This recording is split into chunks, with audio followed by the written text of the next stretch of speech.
All those details for you right now, broken down on the Channel 3 app. In the meantime, our team coverage continues. You may have seen the long lines right outside some hospitals as people wait for those tests. People have been gathering in some places like St. Francis Hospital hours before testing begins. Channel 3 Eyewitness News reporter Mike Savino takes a look at how some of the testing sites are running. And Hartford Hospital is actually trying to schedule when patients can come for their tests. So these two approaches show all of the different things that doctors have to consider.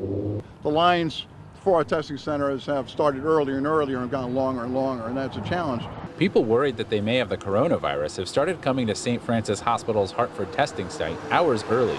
That's because tests at Trinity Health's 3 locations are performed on a first-come, first-served basis. And I would just tell people if they've been on the line and unfortunately we run out of a test for that day, they should just come back the next day. But Hartford Healthcare has taken a very different approach, scheduling when patients should arrive. So we want to be a disciplined organization where there's not a whole lot of car congestion, people are not waiting in line. Hartford Healthcare wants to avoid long lines like this.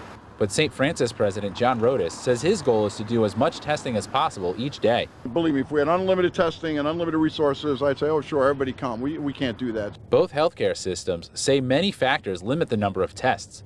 Those include the number of swabs and the capacity at labs. This is a constant issue across the state of Connecticut. But that can change every day. Some days, St. Francis can test people well into the afternoon. But today, that line was cut off before noon.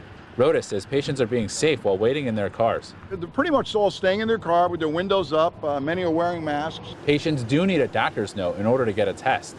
Mike Savino, Channel 3 Eyewitness News.